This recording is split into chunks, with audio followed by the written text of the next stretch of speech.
பயிற்சி 5.1 question number 1. ஆரம் 5 centimetre அலகுகள் உடையதும் எக்ஸ் அச்சை ஆதிப்புள்ளியில் தொட்டு செல்வதுமான வட்டத்தின் சமன்பாடை தருவிக்க. ஆரம்னா உங்களுக்கு தெரியும், ஆறுன்னு எழுதும் இல்லையா? எக்ஸ் அச்சை ஆதிப்புள்ளியில், இப்போ நீங்கள் பார்த்தீங்கன்னா ஆரம் 5 சென்டிமீட்டர்னு எழுதியிருப்பேன்.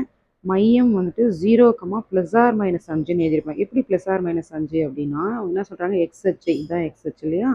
இதுதான் ஆதிப்புள்ளி. 5 சென்டிமீட்டர் ஆரம், வட்டம் வரையினா ஆரம் வேணும் இல்லையா? ஸோ ஆரம் மேலேயும் வரையணும், கீழேயும் வரையணும். ஏன்னா அவங்க எதுவுமே சொல்லலை, அதனால் எக்ஸ் அச்சை பொறுத்து மேலே கீழே 2 வரையணும். அப்போது இங்கே வரும்போது +5 வரும், இங்கே வரும்போது -5 வரும்.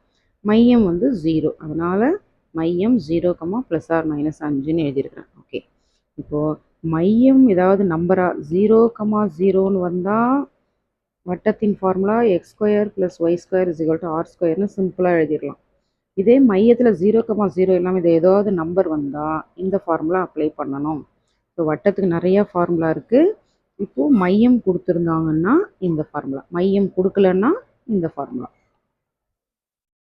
சரிங்க, இப்போ ஃபார்முலா எழுதுங்க. x - h² + y - k² = r². x பக்கத்தில் h இருக்கணும், y பக்கத்தில் k இருக்கணும். மாற்றிட்டு போகிறீங்க, r². இப்போ பாருங்கள், மையம் தான் நம்ம h, kன்னு பேர் வச்சுருக்கிறோம். இப்போ h வர இடத்துலலாம் என்ன கொடுக்கணும், 0. k வர இடத்துல +−5ன்னு அப்படியே போட்டுடலாம். அந்த மைனஸ் வச்சு நீங்கள் குழப்ப தேவையில்லை. +−5² = r வந்து ஆரம் 5 சென்டிமீட்டர் அவங்களே கொடுத்துட்டாங்களா, அப்போ 5². ஓகே, x - 0னா x வரும், x ஸ்கொயர் பண்ணும்போது x².